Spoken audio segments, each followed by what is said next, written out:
A regra para o dinheiro é bem simples. Mas você deve estar se perguntando: como assim? Vou explicar a você como realmente é simples. Veja, existem pessoas que complicam ou sabotam seu próprio crescimento, sempre arrumando uma desculpa para gastar, seja com um celular mais moderno, a troca de carro ou aquela roupa que está na moda. Essas são coisas que você consegue viver sem, mas realmente insiste em se endividar.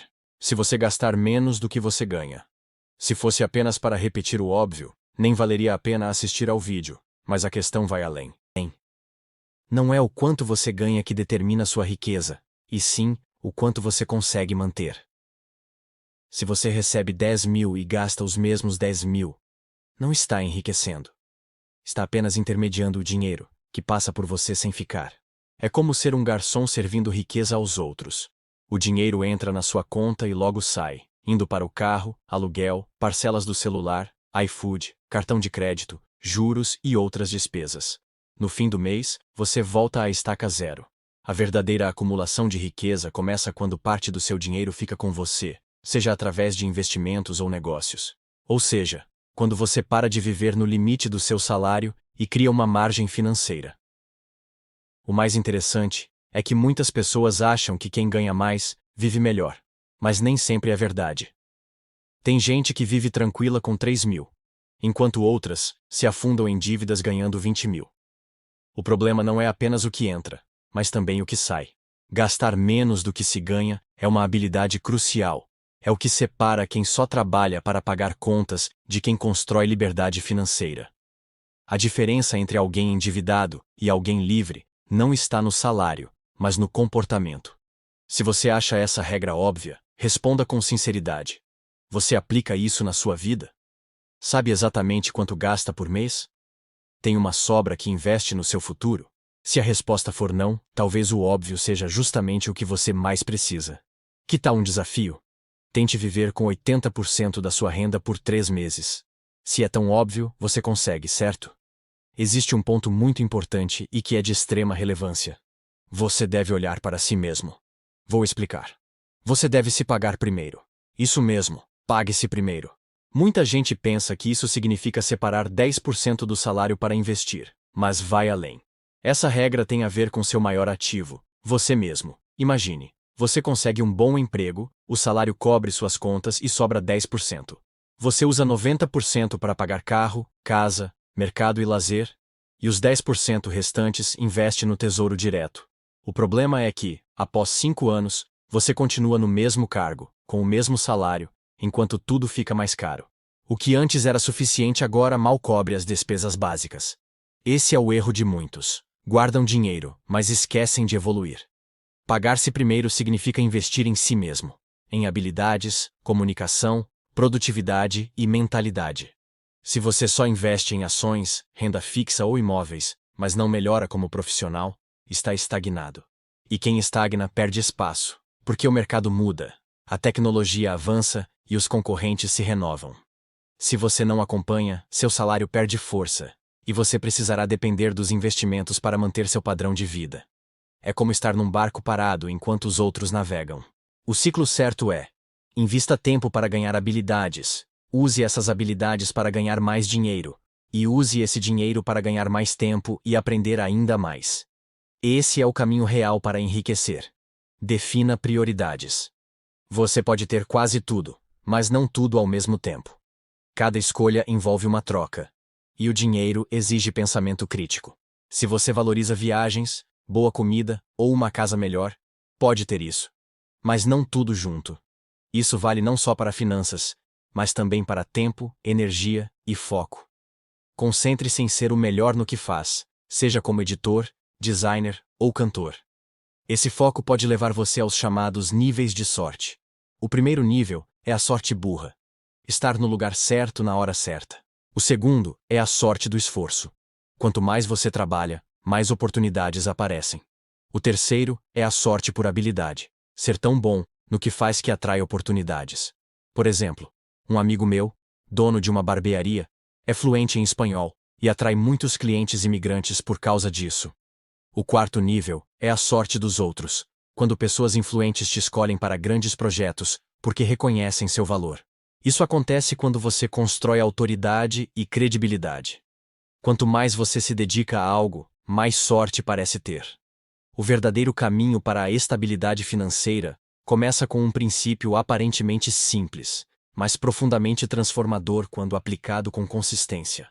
Construir uma reserva de emergência robusta não é apenas recomendável, é absolutamente essencial. Muitos subestimam o poder devastador que os imprevistos podem ter em suas finanças pessoais até que seja tarde demais. Imagine acordar um dia e descobrir que seu emprego desapareceu, que seu negócio enfrenta uma crise inesperada ou que uma emergência médica exige recursos imediatos. Sem uma reserva adequada, essas situações se transformam em pesadelos financeiros que podem levar anos para serem superados. A sabedoria convencional sugere guardar o equivalente a 6 meses de despesas essenciais. Mas em tempos de instabilidade econômica, quem é verdadeiramente prudente considera ampliar essa margem de segurança. Essa reserva deve ser mantida em aplicações de alta liquidez, protegida da inflação, mas sempre acessível quando o inesperado bater à porta. O processo de construção dessa reserva pode parecer lento e desafiador no início, mas cada real poupado é um passo em direção à tranquilidade que só a autonomia financeira pode proporcionar. O dinheiro, quando bem compreendido, é uma ferramenta de extraordinário poder transformador. A diferença fundamental entre aqueles que prosperam e os que permanecem estagnados está na capacidade de fazer os recursos trabalharem de forma inteligente. Manter economias paradas na conta corrente é como assistir passivamente à erosão gradual de seu poder de compra. A inflação, esse inimigo silencioso, corrói inexoravelmente o valor do dinheiro estagnado. O verdadeiro segredo está na circulação estratégica de capital.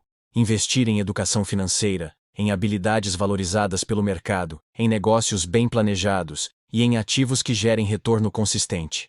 Esse movimento contínuo de reinvenção e realocação de recursos é o que separa os meros poupadores dos verdadeiros construtores de riqueza.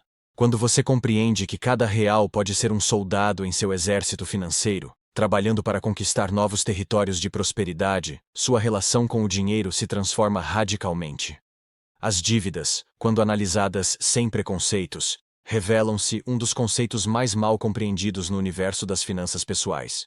Existe uma distinção crucial entre dívidas que empobrecem e dívidas que enriquecem.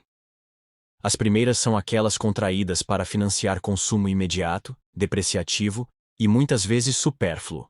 O celular último modelo que será obsoleto em meses, as roupas de grife que perdem valor ao sair da loja, os jantares caros que desaparecem na digestão.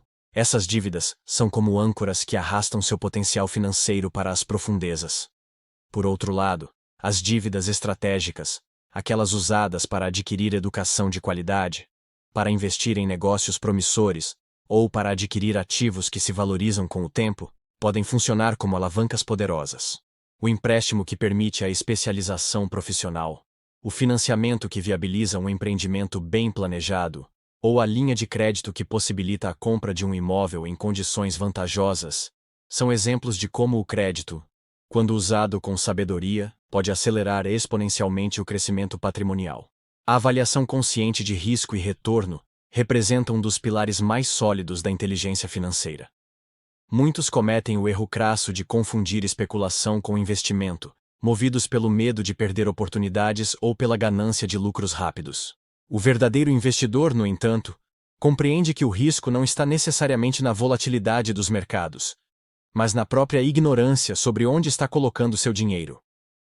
A disciplina de estudar profundamente cada oportunidade, de compreender os mecanismos que geram valor, de analisar históricos e projetar cenários, é o que separa os resultados excepcionais das decepções previsíveis.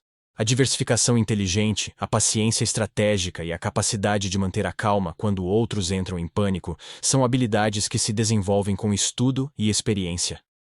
O mercado recompensa não o mais ousado, mas o mais preparado. A relação emocional com o dinheiro é talvez o fator mais subestimado no caminho para uma independência financeira. Muitos carregam crenças limitantes profundamente enraizadas, que dinheiro é sujo, que riqueza é fruto da exploração, que pessoas bem-sucedidas financeiramente são necessariamente desonestas. Esses bloqueios psicológicos atuam como barreiras invisíveis que sabotam esforços conscientes de progresso econômico.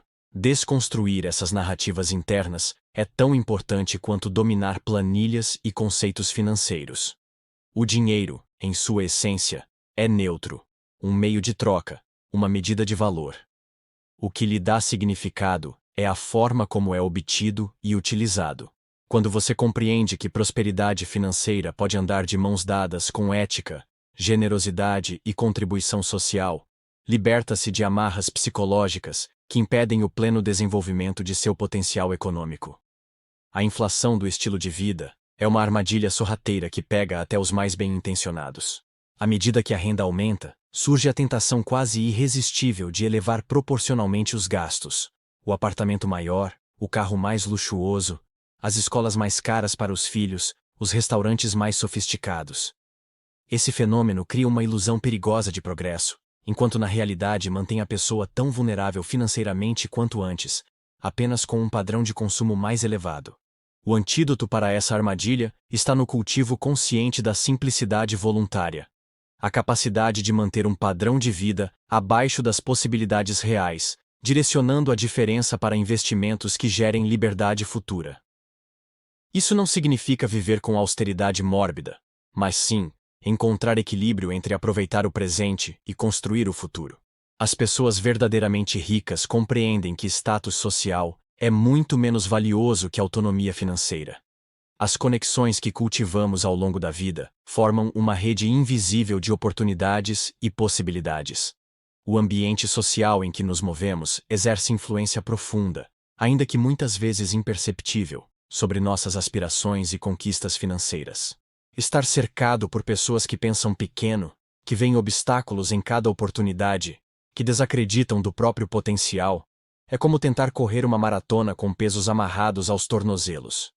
Por outro lado, conviver com indivíduos que pensam grande, que encaram desafios como oportunidades de crescimento, que compartilham conhecimento e abrem portas, acelera exponencialmente o progresso.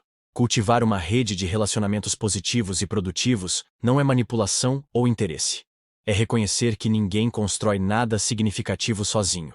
As melhores oportunidades profissionais e investimentos muitas vezes surgem através de indicações e conexões de qualidade. No cerne de qualquer jornada financeira bem-sucedida está um propósito claro e motivador. O dinheiro por si só raramente é combustível suficiente para manter a disciplina necessária ao longo dos anos.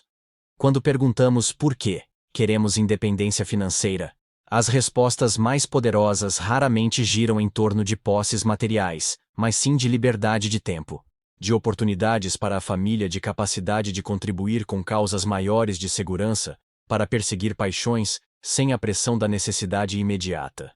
Esse porquê profundo funciona como um farol nos momentos difíceis, quando a tentação de desviar do plano se faz presente. Quanto mais vívida e emocionalmente carregada for a visão do futuro que se deseja construir, maior será a força de vontade para tomar as decisões certas no presente. A riqueza verdadeira, no final das contas, não se mede apenas em saldos bancários, mas na qualidade de vida que esses recursos possibilitam construir. Se você chegou até aqui, parabéns, você já deu o primeiro passo. Comente abaixo, eu dei o primeiro passo. Espero que tenha gostado, e até a próxima.